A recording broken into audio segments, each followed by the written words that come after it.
ठीक है, हमने कल पढ़ा था एनसीईआरटी का 2.24, आज पढ़ेंगे एनसीईआरटी का 2.25।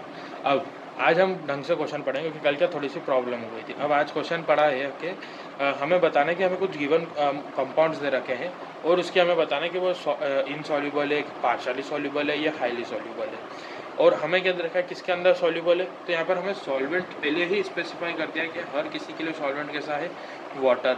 अब वाटर का फार्मूला क्या आता है, H2O। H2 का स्ट्रक्चर कैसा आता है, O, इधर H, नीचे H और दो लोन पेयर। इसको निकालोगे तो OH के बीच का आप इलेक्ट्रोनेगेटिविटी और H का इलेक्ट्रोनेगेटिविटी रखोगे, और H का इलेक्ट्रोनेगेटिविटी जैसे रखोगे आप तो O की हो जाती है हमारे पास 3.2 और H की हो जाती है 2.1। दोनों को माइनस कर दोगे तो आपका ये आ जाएगा 1.1, जो कि हमें क्या बोलता है कि ये कैसा हो जाएगा, एक पोलर। और अगर ये पोलर हो गया तो हमें ये पता है कि पूरे क्वेश्चन के अंदर सॉल्वेंट जो है वो वाटर था, और वाटर जो क्या है हमारा एक पोलर है। तो अब हमें केवल क्या डिसाइड करना है, जो भी गिवन कंपाउंड्स हैं वो कैसे हैं, पोलर है, नॉन पोलर है या फिर जैसे भी नेचर है। तो सबसे पहला हमें दे रखा है फिनॉल। फिनॉल याद करो आपने पढ़ रखा है 11th के अंदर। अब 11th के अंदर आपने फिनॉल क्या पढ़ रखा है, तो आपने पढ़ रखा है जो है फिनॉल होता है आपका जो है आपका बेंजीन के ऊपर जो है आपका OH आ जाएगा। ठीक है, अब बेंजीन तो ऐसे बनता था और ऊपर आ गया OH। अब एक ट्रिक ये याद रखना आपको कि मैंने आपको बताया था कि हो सकता है OH कैसा हो, जैसे OH हमने यहाँ भी निकाला तो OH कैसा हो गया, पोलर हो गया।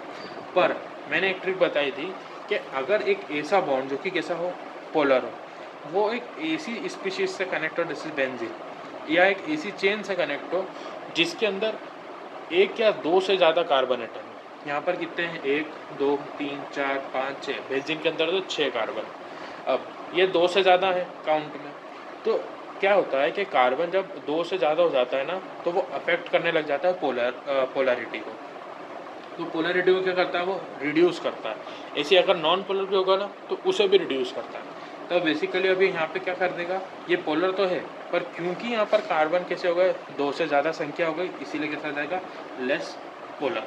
पानी क्या था, पोलर, ये कैसा हो गया, लेस पोलर। लेस पोलर हो गया मतलब नॉन पोलर के ज़्यादा पास में आ गया और पोलर से थोड़ा दूर हो गया, तो ये कैसा हो जाएगा, पार्शियली सॉल्युबल। क्यों, क्योंकि सॉल्वेंट तो फिक्स हो गया, हमने सॉल्यूट का निकाल लिया, कैसा हो गया, लेस पोलर। और हमारा ये कैसा था, हमारा पानी पोलर था, तो कैसा जाएगा, पार्शियली सॉल्युबल। ठीक है, नेक्स्ट हमें दे रखा है जो है यहाँ पर टाउलिन। टाउलिन क्या होता है, तो टाउलिन भी आपने पढ़ा होगा जो है हाइड्रोकार्बन्स के अंदर जो होता है बेंजीन के ऊपर CH3। ठीक है, अब ये भी बेंजीन कैसा हो गया, एक हाइड्रोकार्बन, और आपका CH3 भी कैसा, एक हाइड्रोकार्बन। और हाइड्रोकार्बन मैंने तुम्हें एक ट्रिक लिखाई थी कि जितने भी हाइड्रोकार्बन है क्योंकि वो C और H के उससे मिलकर बने होते हैं, तो जो CH का जो है इलेक्ट्रोनेगेटिव डिफरेंस आता है वो फॉल होता है आपका नॉन पोलर वाली कैटेगरी के अंदर। यानी आपका सॉल्यूट यानी टाउलिन कैसा हो गया, नॉन पोलर। पानी कैसा था, जो कि सॉल्वेंट था, होता है पोलर। तो पोलर और नॉन पोलर के तो बचपन से दोस्ती नहीं है, तो ये कैसे हो जाएंगे हमारे कि ये इनसॉल्युबल, मतलब ये एक दूसरे के अंदर घुल ही नहीं सकते, क्योंकि हमारा जो है लॉ क्या बोलता है, लाइक डिजॉल्व लाइक, जो जैसा है वो उसी के अंदर जाएगा, उसे आप किसी और के अंदर नहीं भेज सकते। ठीक है, अब हमारा नेक्स्ट आता है थर्ड वाला। थर्ड वाला हमें क्या बोलता है, थर्ड वाला बोलता है हमें फॉर्मिक एसिड। फॉर्मिक एसिड मतलब एल्डिहाइड वाला चीज़ बेसिकली, यानी CHO लगा हुआ है। तो आप यहाँ पर मान लो जो है CHO लगा हुआ है, ठीक है, यहाँ पर CH डबल बॉन्ड और OH। ठीक है, अब यहाँ पर आप देखोगे तो OH भी आ रहा है और हमारा CO भी आ रहा है। OH के साथ हमारा एक पोलर होता है। दूसरी बात, C और O के बीच में भी कैसा हो जाता है हमारा, पोलर। अब जब दोनों चीज़ पोलर है और कार्बन की संख्या भी कितनी है, 2 से कम है, और अगर 2 से कम है, दोनों पोलर है, यानी ये बॉन्ड कैसा हो गया, पर्टिकुलरली पोलर हो गया। ठीक, और पानी जो कि सॉल्वेंट तो बचपन से चला आ रहा था अपना, जो कि कैसा था, पोलर, ये भी पोलर, ये भी पोलर, यानी ये कैसा जाएंगे, हाईली सॉल्युबल। ठीक है, अब नेक्स्ट आता है हमारे पास जो है CHCl3।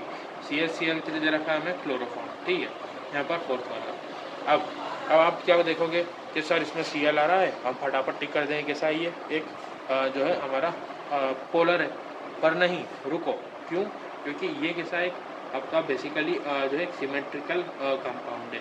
और जो सिमेट्रिकल कंपाउंड होते हैं उसका मैंने बताया कि वो सब एक दूसरे का क्या करते हैं, पोलरिटी कैंसिल आउट कर देते हैं, क्योंकि सब एक दूसरे को खींच रहे हैं और कैंसिल आउट कर देते हैं, जिससे कि ये बॉन्ड कैसा हो जाता है आपका, नॉन पोलर।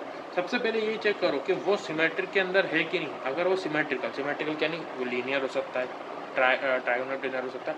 बेसिकली जो आपने आपके उसमें पढ़ा होगा, जो है ऑर्गेनिक के अंदर पढ़ा होगा आपके सारे कि लीनियर होता है, ट्रायगोनल प्लेनर होता है हाइब्रिडाइजेशन के अंदर। उसको आप देखोगे तो उसके अंदर जितने 6 आते हैं, 6 या 7, तो जितने भी उसके अंदर आते हैं वो सब कैसे होते हैं आपके सिमेट्रिकल। तो ये हो गया नॉन पोलर। पानी कैसा था, पोलर, और जब पानी के साथ था पोलर, तो दोनों कैसे हो जाएंगे, एक दूसरे के अपोजिट। हमारा लॉ तो इसका अगेंस्ट है, यानी कैसे हो जाएंगे, इन सॉल्यूबल। ठीक है। फिफ्थ वाला हमें क्या बोल रहा है, फिफ्थ वाला बोल रहा है CH2 जो है OH, और नीचे CH2 से जुड़ा है और यहाँ पर OH से। OH और OH कैसे होते हैं आपका, एक पोलर होते हैं। अब देखो मैं इसे बार बार क्यों नहीं निकाल रहा, OH के बीच में, OH के बीच में हमने यहाँ निकाल दिया, C और O के बीच में यहाँ निकाल दिया, तो अब पूरे क्वेश्चन में नहीं निकालेंगे। एक बार रिफर दे दो कि यहाँ से हमने क्या लगाया, OH की वैल्यू। अब दोनों OH यानी कैसे होगा, पोलर होगा, दोनों OH यानी पोलर होगा। पानी भी कैसा था आपका, पोलर, और पानी पोलर, ये पोलर, यानी कैसा होगा, हाईली सॉल्युबल। यानी इनको मिक्स होने से तो कोई नहीं बचा सकता, और आपको अच्छे नंबर लाने से कोई नहीं हटा सकता। तो मिलते हैं नेक्स्ट वीडियो में। Thank you very much.